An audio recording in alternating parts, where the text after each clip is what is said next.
नमस्कार।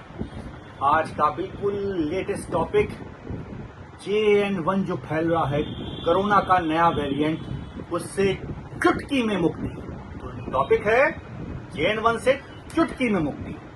तो JN1 एक कोरोना का स्ट्रेन है, पहले मान लेते हैं ये कोविड-19 है और ये RNA वायरस है। इसमें एक प्रॉपर्टी होती है कि ये धीमे धीमे अपना रूप बदलता है, हर 6 महीने पे बदलता है और इस रूप बदलने को एंटीजेनिक ड्रिफ्ट कहते हैं, धीमे धीमे बदलना।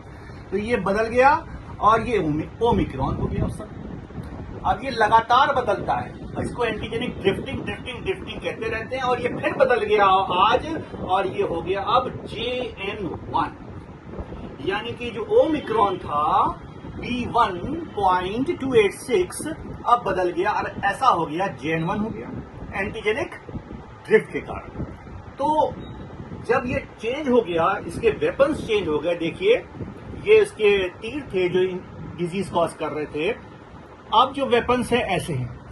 तो जो हमें वैक्सीन लगती है वो ये इवेट कर सकता है, यानी कि वैक्सीन काम नहीं भी कर सकती है, इसलिए ये इन्फेक्शन कॉज करता है, संक्रमण कॉज करता है। अब इससे मुक्ति कैसे मिले, बहुत ही सूक्ष्म बताएंगे, क्योंकि I am the senior most clinical infectious disease specialist of my country और मैंने कोविड के काल में हजारों मरीजों को ठीक किया, हजारों को, और निःशुल्क सेवा प्रदान की। और अगर ये आजकल इन्फेक्शन है तो ऐसे मरीजों के लिए फिर निःशुल्क सेवा स्टार्ट है।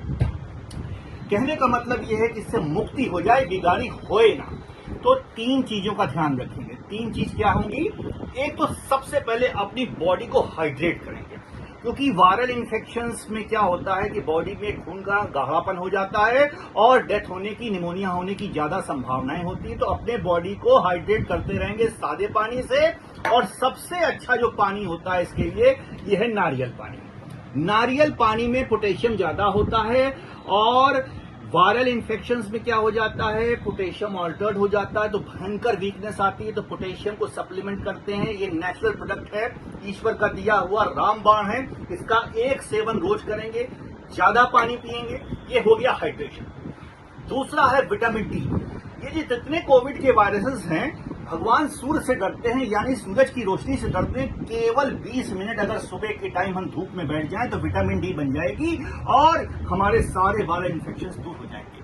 अगर आप में विटामिन डी की कमी है तो सही जगह जांच कराएंगे, छपी हुई जांच नहीं चाहिए, यानी कि डॉक्टर हो, मशीन हो, सही जांच हो, तो आपको विटामिन डी के इंजेक्शंस लग जाएंगे, क्योंकि ये फैट सॉल्युबल विटामिन है, खाने पीने से ज्यादा अब्जॉर्ब नहीं होता, आपकी ब्लड वैल्यू के हिसाब से इंजेक्शन लग जाएंगे, विटामिन डी नॉर्मल आ जाएगा। तो मैंने पहला बताया हाइड्रेशन, दूसरा बताया विटामिन डी। अब तीसरे विटामिन पे आ रहे विटामिन B12। ये आरबीसी की मैचुरेशन के लिए बहुत इंपॉर्टेंट होता है, यानी कि B12 अगर आप में कम है अपने ब्लड की वैल्यू जानने के बाद, तो B12 के इंजेक्शन भी लगते हैं, टैबलेट्स भी आती हैं, कैप्सूल्स भी आती हैं, आपके वैल्यू के अनुसार दे दी जाएगी और ये भी लेवल्स नॉर्मल हो जाएंगे। तो 3 वैल्यूज को हमेशा नॉर्मल रखना है अपने बॉडी के अंदर। पानी, सोडियम लिमिटेड अमाउंट में, पोटेशियम कोकोनट वाटर के द्वारा, B12 यानी कि विटामिन B12 को मेंटेन करना है, तीसरा है विटामिन डी। तीनों को मेंटेन करके रखना है अपनी बॉडी को, इम्यूनिटी बिल्कुल फिट रहेगी और आपको कोई वायरल इन्फेक्शन नहीं होगा, यहां तक कि आपको पुरानी बीमारी भी ठीक हो जाएगी। कोई भी पुरानी बीमारी हो वो भी बेटर होगी, जैसे डायबिटीज है, ब्लड प्रेशर है, एस्थमा है, ये सब इम्यूनिटी से डरते हैं, तो प्रतिरोधक शक्ति को इंप्रूव कर लेंगे इन सारी चीजों को मिला के। और आखिरी चीज हम बता रहे हैं, अगर आपके पास कोई भी सुविधा नहीं है तो कम से कम 2 चम्मच दही तो आप रोज खा सकते हैं। 2 चम्मच केवल, ना नमक पड़ेगा, ना चीनी पड़ेगी, ना गुड़ पड़ेगा, क्योंकि उसमें लैक्टोबैसिलस एसिडोफिलस होता है। लैक्टोबैसिलस एसिडोफिलस जो सैक्रोमाइसिटिस बाउलारिनी वगैरह को इंप्रूव करा देता है, उसकी ग्रोथ बढ़ा देता है और हमारे इंटेस्टाइन के बैक्टीरिया फिर वो उगाते हैं और ये विटामिन B12 और विटामिन बनाना शुरू कर देते हैं और नेचुरली हमारी इम्यूनिटी अच्छी हो जाती है, B12 अच्छा हो जाता है।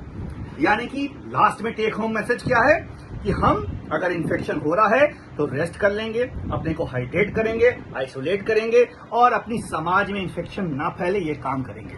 और क्या करेंगे? अभी से शुरू करेंगे, जिससे कि मुझे अगर इन्फेक्शन आ रहा है या आ चुका है तो कभी ना हो। खूब पानी पिएंगे, 1 नारियल का पानी रोज पिएंगे, 2 चम्मच दही लंच के टाइम खाएंगे जिसमें चीनी और नमक ना हो, और 20 मिनट सूरज की रोशनी में बैठेंगे। तो इन काम को करने से ही हम चुटकी बजाएंगे और JN1 से मुक्ति पाएंगे। जय हिंद, नमस्कार।